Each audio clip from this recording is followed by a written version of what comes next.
Hello, in lo dam tlang mon tun chuma karon ei tur chu zong cha bulbulok le parun var ni na mar chero tania chuan arsa nia chuan an cham chuan arsa tui ha zong khania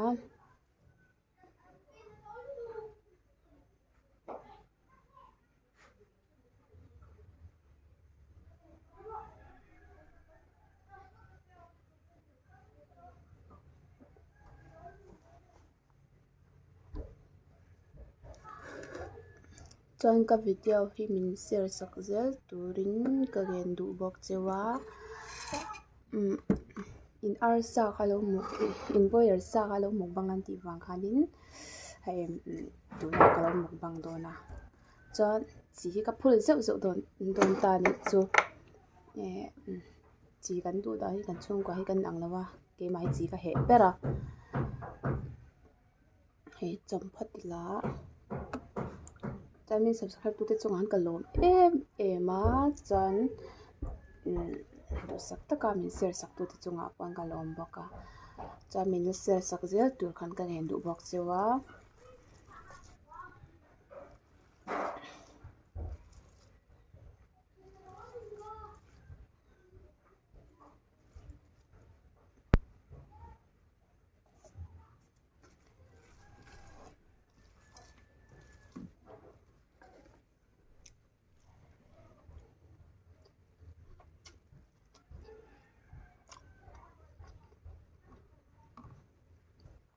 an cham hi kan thar tan to chai peagin kalo me zia to mai the ni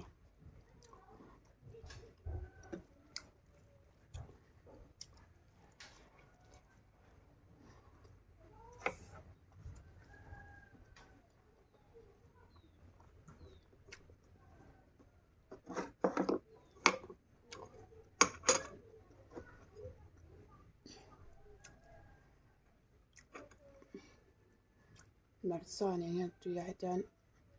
marcha ti la chuan kei tam thei lo sai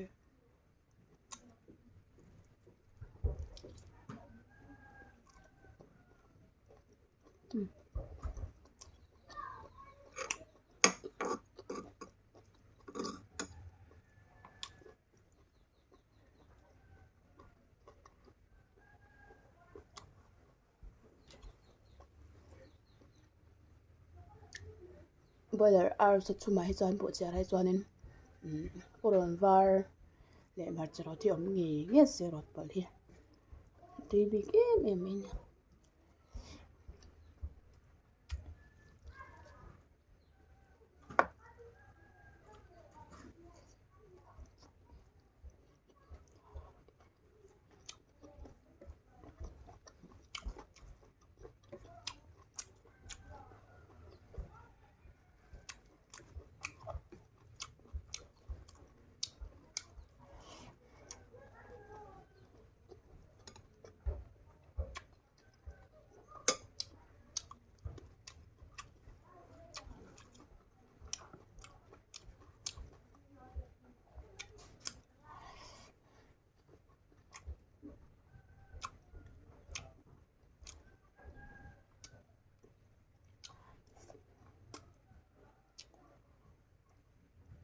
nen mo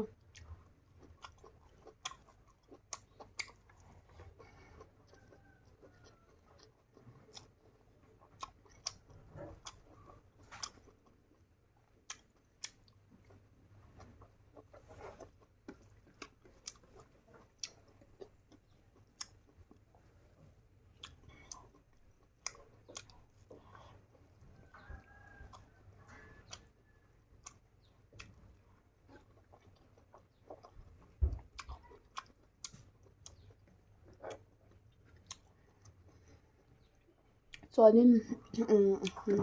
ka phone camera kam dan dik lo deuh pon in hriat thiam sham dawn nia a chan chu camera kam ni ka nei lowa nakina ka camera kam dan ka video an kalo ti lang anga chuanin lam vel po kan ni lawa mic vel po chuan kina ka phone camera kam thin dan kha kalo ti lang nei don ani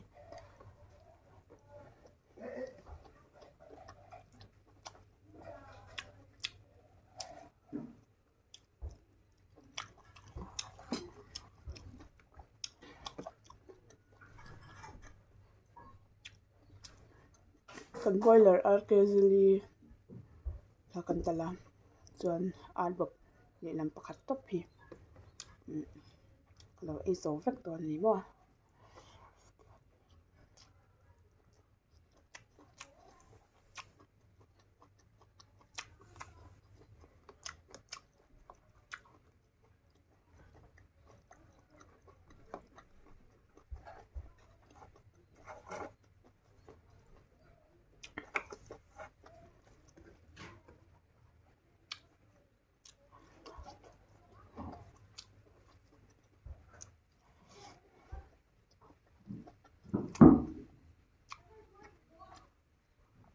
baka cho hi khor khor bol thak thina wang tam doin khor thina ve khata hian war out to jan khor thina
Mà cha hian nor sok sok mai na tui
tôi có video hian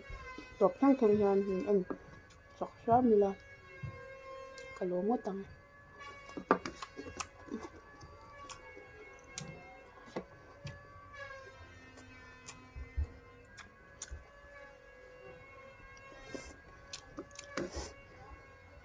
cho con lắc vậy lắc nghe con lắc không nổi được à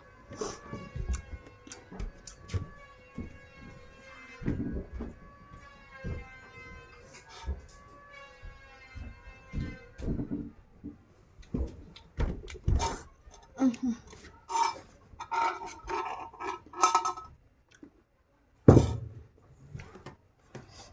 cái ít thì lúc tụ cả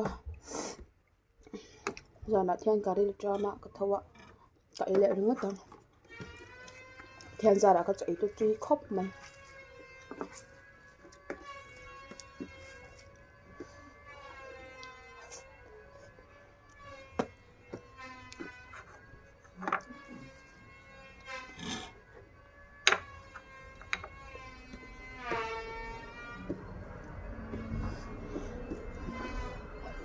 chuanin thil pakhat ka chei du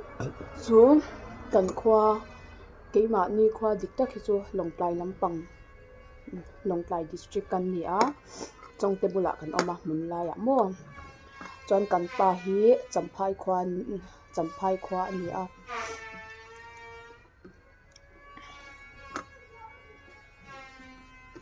chuan kan pa thi hlawn cheu an nia chuan kan ni pau tu maw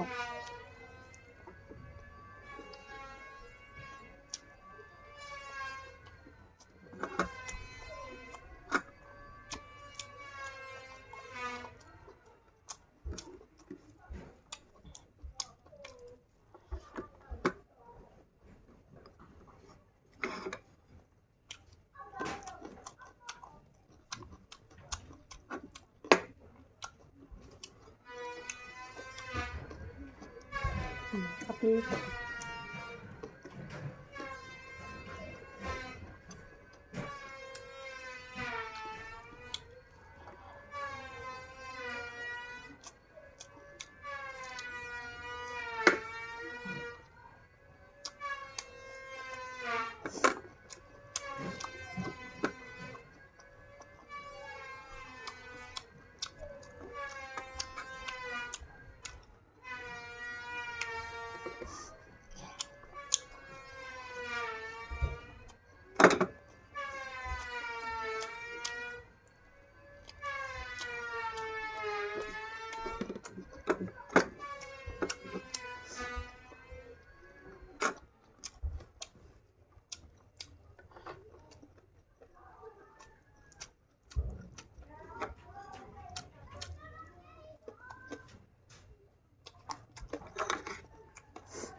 cho cái tổ siêu sao đó thì cần phải tổ mình ổn